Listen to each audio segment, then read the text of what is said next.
আমি মাঝে মাঝে একটু অল্প করে পোস্ট দিয়ে দেখি যে আমার এই পোস্টের রিয়াকশনটা কি হয়।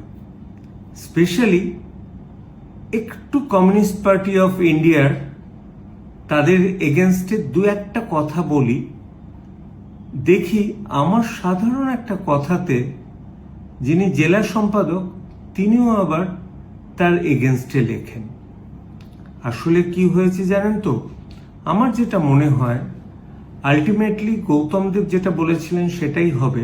বিজেপি থাকবে, কমিউনিস্ট পার্টি অফ ইন্ডিয়া থাকবে, কংগ্রেস থাকবে, আর তৃণমূল থাকবে না। কিন্তু আমার মনে হয় কমিউনিস্ট পার্টি অফ ইন্ডিয়াকে একটু শোধরাতে হবে।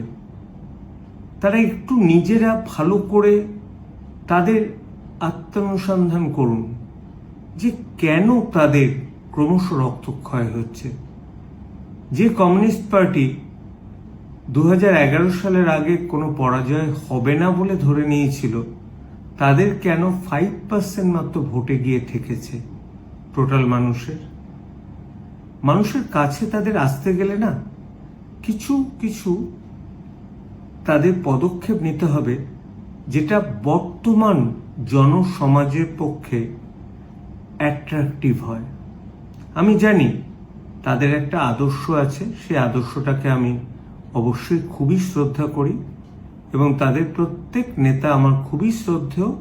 কিন্তু আমি মনে করি যে বর্তমানে জেনজির যে যুগ, এই যুগের সাথে তাল মিলিয়ে চলতে গেলে কিন্তু আপনাকে লিবারেল না হলে হবে না। আফটার অল একটা জিনিস ভাবুন তো দেখি, কি গরিব থাকতে চায়?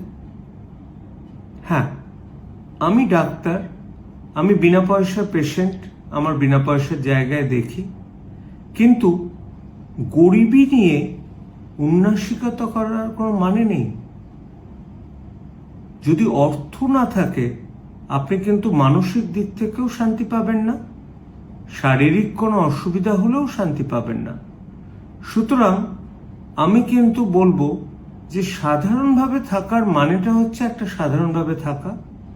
আমি তা বলি, এটা বলছি না যে বাড়ির মধ্যে এসকালেটর লাগানো এবং এইগুলো বাজে, কিন্তু একটা স্ট্যান্ডার্ড লিভিং রুম, একটা স্ট্যান্ডার্ড ডাইনিং রুম, না ক্লাবে যাওয়ার কালচারের কথা বলছি না, সাধারণ অ্যালকোহল খাওয়ার কথাও আমি বলছি না।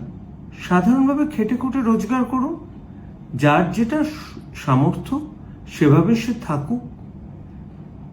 এই জিনিসে যদি না বিশ্বাস করে আজকে শতরূপ একটা গাড়ি কিনেছে বলে শতরূপকে কৈফিয়ত দিতে হয়, সেটা কিন্তু কমিউনিস্ট পার্টির লজ্জা।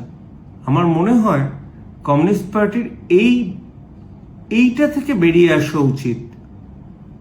এখনকার দিনে অন্তত চীনের কমিউনিস্ট পার্টিদের দেখে তাদের শেখা উচিত তারা কিভাবে চালাচ্ছে। আমি জানি অনেক কমিউনিস্ট পার্টির আমার বন্ধু আছেন, তাদের আমি লেখা দেখি একটু অবাক হই। আমার মনে হয় যদি ভবিষ্যতে কখনো ক্ষমতায় ফিরতে হয় একটু ভাবুন, চিন্তা করুন, ঠিক আপনারা ক্ষমতায় ফিরতে পারবেন যদি নিজেদের পরিবর্তন করতে পারেন, যেটা খুব ইমপ্র্যাকটিক্যাল নয় কিন্তু।